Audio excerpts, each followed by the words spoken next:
Hi all. Today I thought it would be fun to go out for a bike ride. I recently moved to a new part of Seoul that is quite different topographically than any of my old Korean neighborhoods. Those who live in Seoul know that if you're north of the Han River, sometimes it can be difficult to get around by bike because of the many hills that the old part of the city was built on.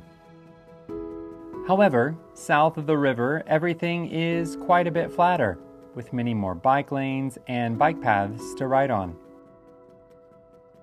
That's why lately, I've been taking full advantage of Seoul's rental bikes, called Darangi, to explore my surroundings.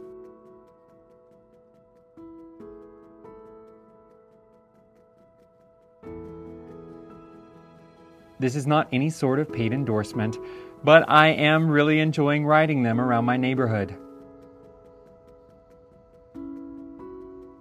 And I have to say, thanks to these Darangi, it feels like I've discovered a new side to Seoul I didn't even know existed.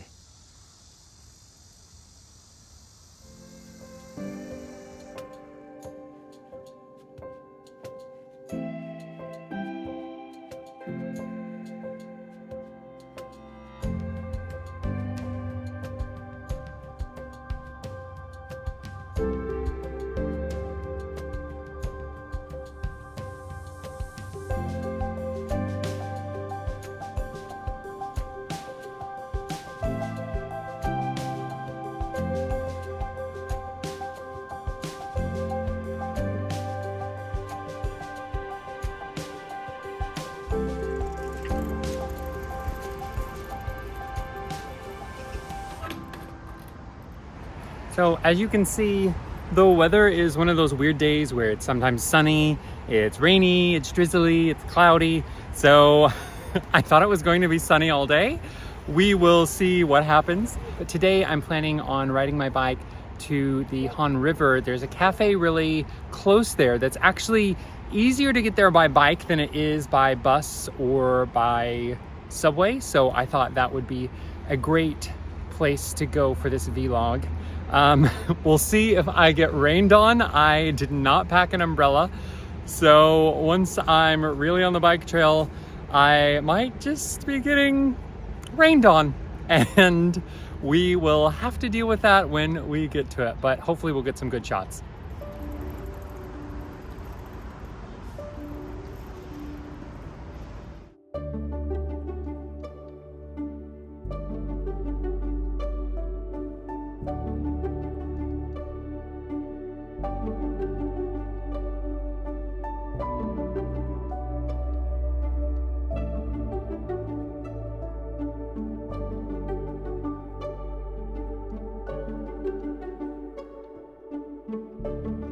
When traveling in Seoul, I generally take the subway because I easily get motion sickness in buses and taxis. After 5 years living in Seoul, I have a pretty good mental map of the city below ground, but I still find myself quite lost if I have to do any significant traveling above ground. That's why I've been pleasantly surprised with the beautiful bike paths I've recently discovered. But it's also made me wonder, what other sides to Seoul have I yet to discover?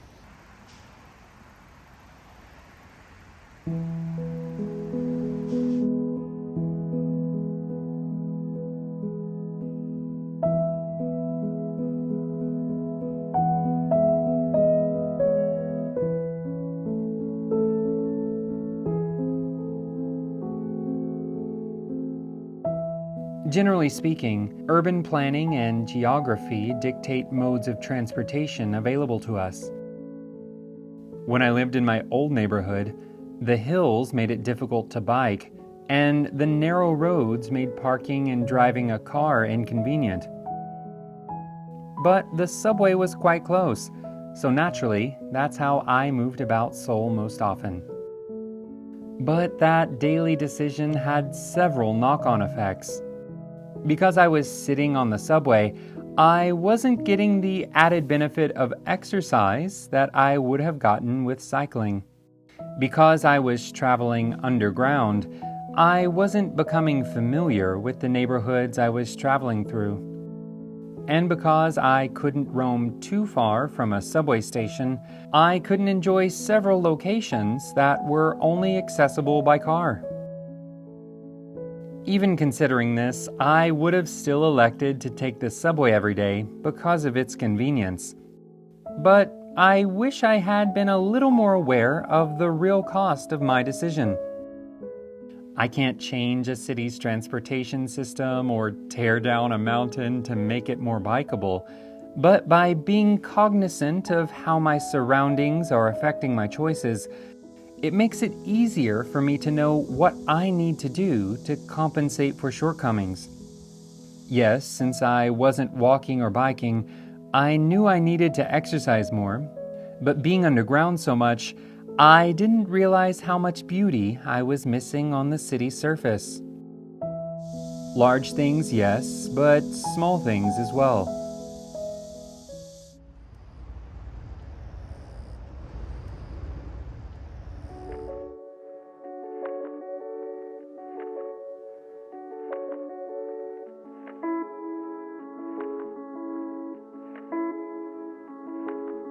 Just like transportation, there are many established systems that affect our life patterns. The education we receive in school, the eating habits we adopt based on available food, the movements we make because of how our body is built. Even the algorithm that feeds us content based on our YouTube viewing history. They lay before us a road, encouraging us down a certain path in our lives. But it begs the question, is it all leading to where I want to go? Have I decided the destination for my life? Have I looked at the map and decided the best route? Are the well-trodden paths useful? Or do I need to go off-road?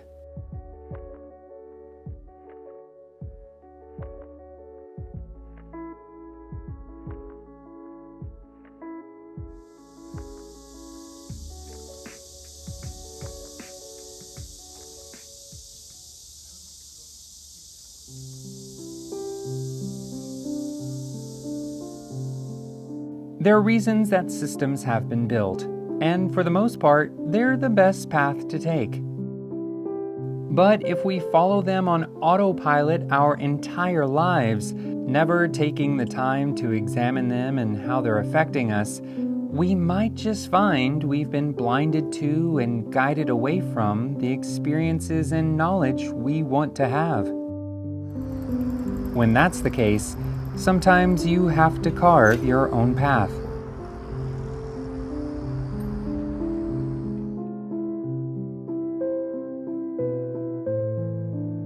If I think back on my own life, leaving my home in the United States and coming to Asia was not the obvious path to take. At times, it felt like I was cutting down a new trail for myself through dense jungle. It took a while to get my bearings, but as I acclimated to the language and way of life over here, I found new roads to travel. Some were flat and easy to walk daily, traveled by all the locals. Others were rocky and steep, known only to myself. But they all became how I navigate through my Korean life.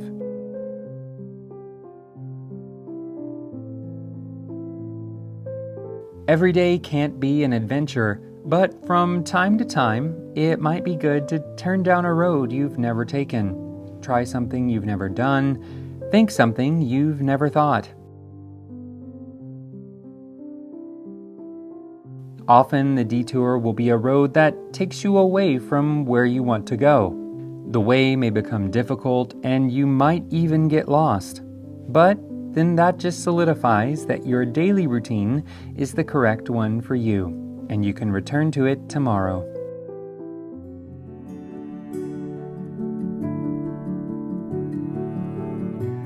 I hope all of you are able to find the road in life that will lead you to your happiest self, regardless of your current situation. With the Korean summer before us, I'm going to be breaking a lot of my daily patterns and biking around my neighborhood and exploring new territory outside. I encourage you to do so as well if outdoor activities interest you, and I wish you all the best.